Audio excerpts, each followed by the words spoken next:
अस्सलामु अलैकुम वरहमतुल्लाहि वबरकातुहू। बिस्मिल्लाहिर्रहमानिर्रहीम। आज हम आपको एक अजीम नबी अल्लाह ताला के एक नेक बंदे हज़रत याह्या अलैहिस्सलाम का वाक़े के बारे में जानेंगे। ये वाक़या हमें सब्र, तक़वा और परहेज़गारी और अल्लाह की मोहब्बत का पैगाम देता है। हज़रत याह्या अलैहिस्सलाम हज़रत ज़करिया अलैहिस्सलाम के बेटे थे। हज़रत ज़करिया अलैहिस्सलाम बूढ़े हो चुके थे और उनकी पत्नी भी बहुत उम्र दराज थी। उनके यहाँ औलाद नहीं थी। उन्होंने अल्लाह ताला से दुआ की, ए मेरे रब, मुझे अपनी रहमत से एक नेक औलाद अता कर जो मेरा वारिस बने और तेरी किताब और हिकमत को आगे चलाए।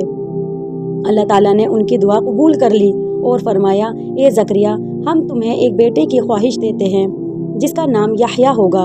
हमने इससे पहले किसी का यह नाम नहीं रखा। कुरान पाक में इस आयत का जिक्र किया गया है। याह्या अलैहिस्सलाम की पैदाइश अल्लाह की कुदरत का अजीम निशानी थी। बचपन से ही वो बहुत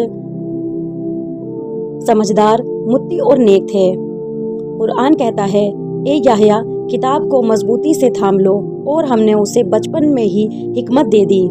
हज़रत याह्या अलैहिस्सलाम बचपन से ही अल्लाह ताला की इबादत गुजार थे। वो किताब तौरात का इल्म रखते थे। उनके चेहरे पर नूर था और वो हमेशा सच बोलते, इंसाफ करते और लोगों को अल्लाह की तरफ बुलाते। वो बहुत सादगी से ज़िंदगी गुजारते, ना अच्छी खुराक खाते, ना आराम की चीज़ें। रात को रोते हुए अल्लाह से दुआ करते और दिन में लोगों को हिदायत की बातें समझाते। हज़रत याह्या अलैहिस्सलाम का दिल बहुत नर्म था। वो गुनाह से बहुत डरते थे। कहा जाता है कि जब वो अल्लाह ताला का नाम लेते तो उनके जिस्म में कांप उठता और आंखों से आंसू बहने लगते। वो लोगों से कहते, ए लोगो, अल्लाह से डरो, दुनिया धोखा है, असली ज़िंदगी आखिरत की है। उनका खाना बहुत सादा था, फल और पत्ते, कपड़े भी बहुत सादे पहनते। लोग उन्हें देखकर कहते, अल्लाह की याद में मशगूल हो जाता है। हज़रत याह्या अलैहिस्सलाम और हज़रत ईसा अलैहिस्सलाम आपस में रिश्तेदार भी थे। दोनों ने लोगों को तौहीद और नेकी का पैगाम दिया। हज़रत याह्या अलैहिस्सलाम अक्सर हज़रत ईसा अलैहिस्सलाम की मदद करते और उनकी नबूवत की गवाही देते।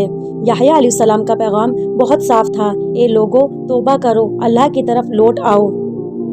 हज़रत याह्या अलैहिस्सलाम का वाक़या हमें सब्र और हक़ की खातिर कुर्बानी देने सिखाता है। उस ज़माने का बादशाह बहुत जालिम था। वह बहुत ही सौतेली बेटी से शादी करना चाहता था जो शरीयत के खिलाफ था।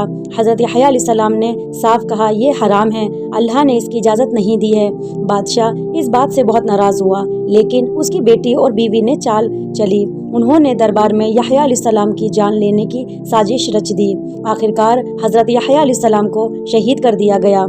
उनकी शहादत बहुत दर्दनाक थी, मगर उन्होंने अल्लाह के हुक्म के खिलाफ कभी समझौता नहीं किया। उन्होंने अपनी जान देकर भी हक को बुलंद कर दिया। ज़रा सोचिए, हम सब इस दुनिया में क्यों आए हैं? क्या सिर्फ खाना पीने और घर बनाने और दौलत जमा करने के लिए? नहीं, हम अल्लाह की इबादत के लिए पैदा किए गए हैं। कुरान में अल्लाह ताला फरमाता है, मैंने जिन और इंसानों को सिर्फ अपनी इबादत के लिए पैदा किया। लेकिन अफसोस, हम में से ज़्यादातर लोग इस दुनिया को ही सब कुछ समझ बैठे हैं। हमने अपनी ज़िंदगी का मकसद भुला दिया है। आज लोग गुनाह का खेल समझते हैं। झूठ बोलना आसान हो गया है, बेहयाई फैल रही है और अल्लाह की याद बहुत कम रह गई है। याद रखो, ये दुनिया धोखे का